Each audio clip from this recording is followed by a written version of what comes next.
Hi guys, this is Nia and today I'm sharing with you the painting that I mentioned in my last video. It's basically a painting of the plants that I got from my small trip, and since there are going to be a lot of elements, this won't be a tutorial per se, but I will still be sharing my overall process as much as I can. So when I got back from my trip, we brought home a lot of plants, and when I laid them out on my counter, I just thought that they looked so good together and it inspired me to paint them basically. All the plants were still in their nursery pots, so I decided to just play around with the pots and the sizes of the plants and just to take the basic essence of the character of each plant. I always like to start by drawing a rough composition first so I can visualize what the painting will look like if I position them in different ways and if I play around with the size and the design. When I draw them, I just want it to be a quick sketch as long as I have the rough idea of the placement and the rough size and shapes of each pot. Then I draw out the plants to get a better understanding of the height of the plants and see what works well together. Before I painted anything, I felt the need to draw out the pots just so I get an idea of the sizing of the composition and plants, and that way I also don't have to think about the order of placement. Out of all of the plants that I wanted to paint, I think the Peperomia caparata is probably the most accurate I need to get because of the size of the leaves. So I decided to tackle this one first by just placing the leaves one by one as flat colors to isolate the space and remind myself to not paint over that section of the painting. I just used my Pentel colors for this painting, and the color I first used for this plant is a mix of purple and black to mute the purple. For the rest of the plants, I think that the leaves are very small, so it's mostly about suggesting textures and shapes. So I also just wanted to plan out the areas by using a thin consistency of the main color of each of the plant, and I just do little scribbles to get uneven edges of each plant just so I know the estimation of size that I want without thinking of any of the details at this point. So basically I'm just mapping out all of the elements so it's easier to section out and paint later on.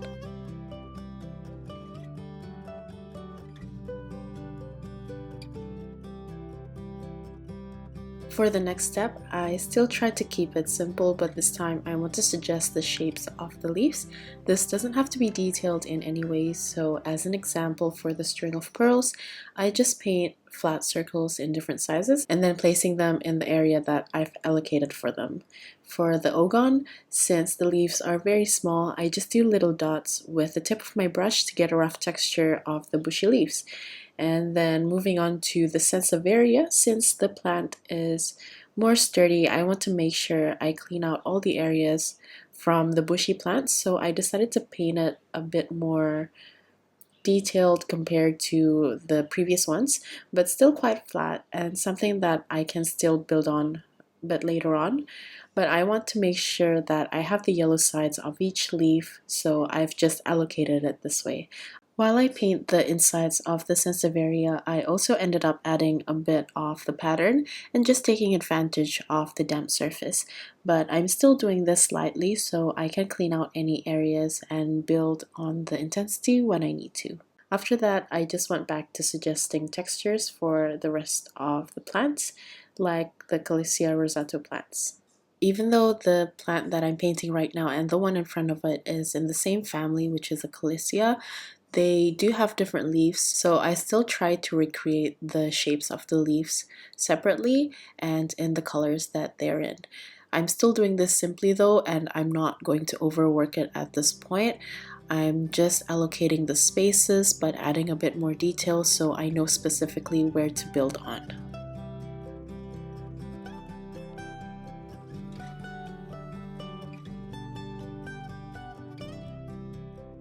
After painting the basic shapes of the leaves of the main plants in front, I decided to paint a couple of the pots, and while painting the pots, I also want to be mindful if any parts of the plants are sticking out slightly, and I want to go back and forth a little bit in this area so I don't accidentally paint over the parts where I want to paint some leaves, because chances are the color of the pot will be a bit too dark, and painting the leaves on top of the color of the pot will either mute the color or the color might not even show through, because most of the time watercolor is transparent. At this point, like any of the doodles, I like to jump around from step to step because I like to work on whatever I see I can work on, and it doesn't necessarily follow any exact steps. So here I decided that I wanted to paint a little of the plants which are positioned at the back. So just like before, by suggesting the leaves and the shapes, I painted some of the rosemaries and mint.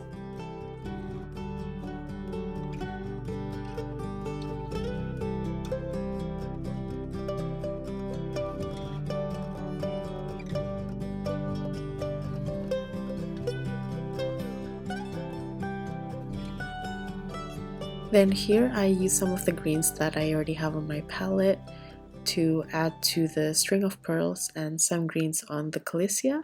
This is also where I thought I wanted to add a jar for more string of pearls propagation. So because I haven't painted the pots in that area, I'm able to erase some of the outlines to draw the jar in front. Then I place a little bit of the string of pearls cascading down the jar by painting it straight away with the same color.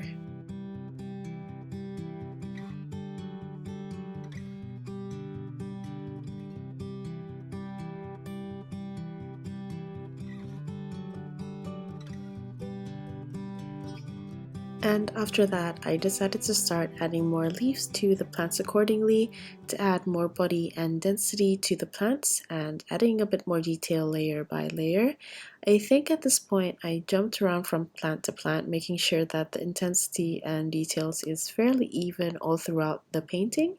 For the peperomia, I also started to add a bit of green glazes so I get different tones of purple leaves, which I think brings more life to the painting because no one leaf is exactly the same. For the Ogon sedum, because the leaves are so small, I treated it more like a bush instead of individual leaves, and I paint using a dotting motion to suggest the texture of the plant for the shadows and slowly building it layer by layer.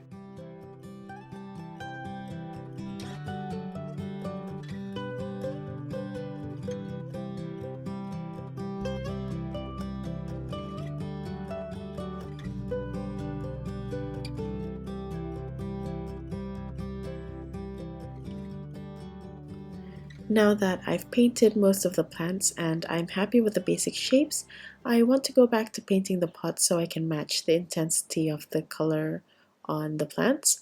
So I just placed the main color for all of the plants to have it ready to build on after they're all dry. For the calycia pot, I initially wanted to turn it into a concrete pot with an accent color, but it didn't end up as I envisioned it, so I ended up painting over with a thick consistency red-brown mix to try to cover the mistake.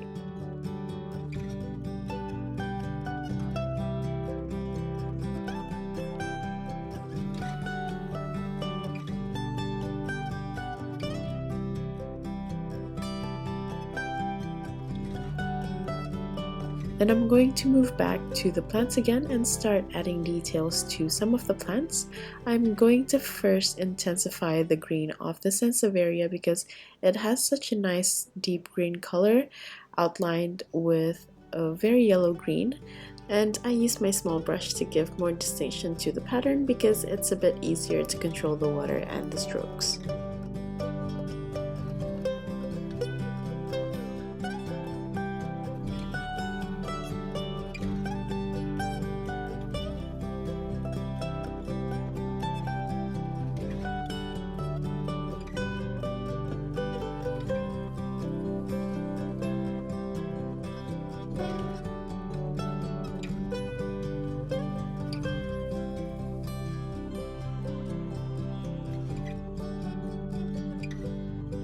For the Peperomia caperata, I added the stem and also colored the back sides of the leaves to first clarify where the leaves are facing, Then I also added a dark purple tone to depict the leaves at the back and to fill in the spaces so the plant looks more healthy and lush rather than it being a bit balding.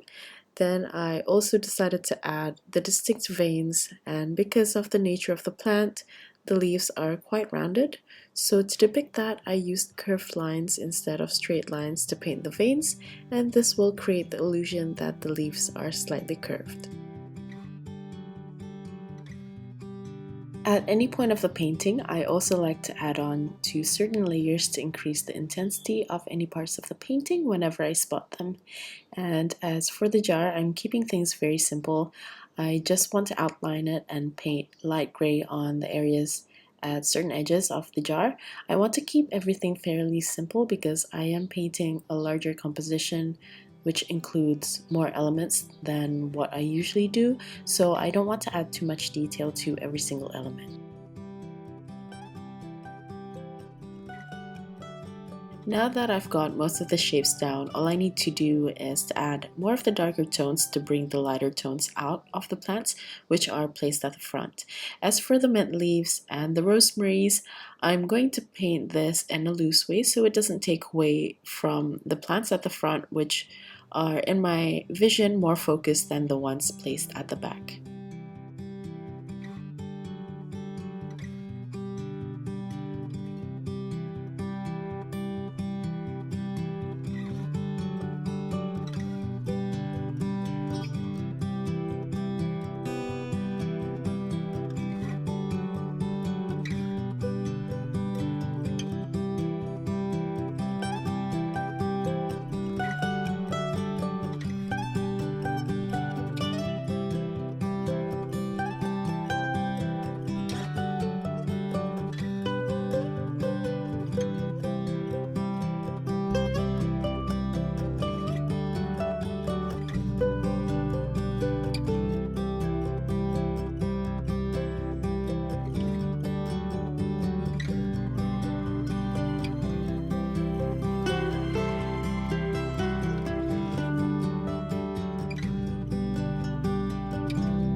Here, because the terracotta planters are looking a little bit too flat for me, I ended up adding a dry brush texture in a thick consistency just to bring some interest to the pots.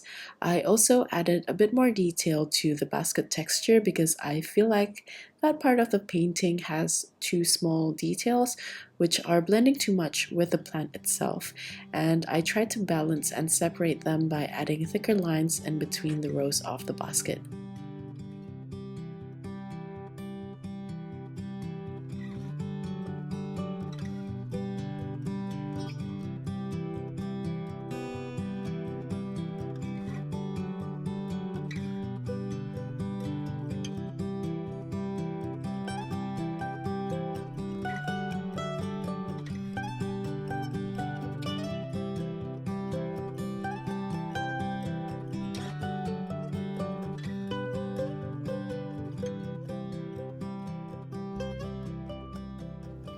For some of the small round plants and the lighter colored plants like the calicias and the string of pearls, I just added a tad bit of white gouache to add some subtle highlights, and I think this also gives a bit of volume to the string of pearls.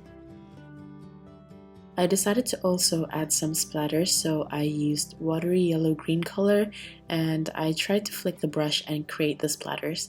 But then I used my small brush again to redefine some of the splatters to make them larger.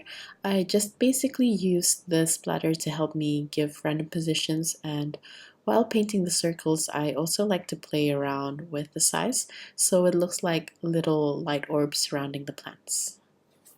And then I also added a thin consistency of the same yellow to make a light wash around the plants to give them a glow effect. As I look at the overall painting, I thought that all the plants are blending together too much, so I want to create some contrast in values to separate the plants. So where some of the plants are touching the ones in front of them, I added a wash of darker tones of the plant color to try to separate them. And I'm doing this very loosely because I don't want those separations to be as focused as the top part of the plants. And then I also added some cast shadows by first using a bluish gray tone. Then I added a glaze using the color of the planters itself to give it some reflection, and I feel like this also gives like a glowy effect. And then to finish it off, I just added some falling leaves to give a bit of movement to the painting. And that's basically it for the painting. I think I'm happy to call this one finished. I really enjoyed painting this one since I haven't doodled freely like this without a reference for a while. So I hope you guys also enjoyed watching the process of me painting this. And if you would like to recreate it, hopefully you can use some of the instructions that I tried to give, even though it's not really a tutorial. If you're still here, thank you so much for watching till the end. I hope you guys enjoyed this video and learned something new, and I'll see you at the next one. Bye!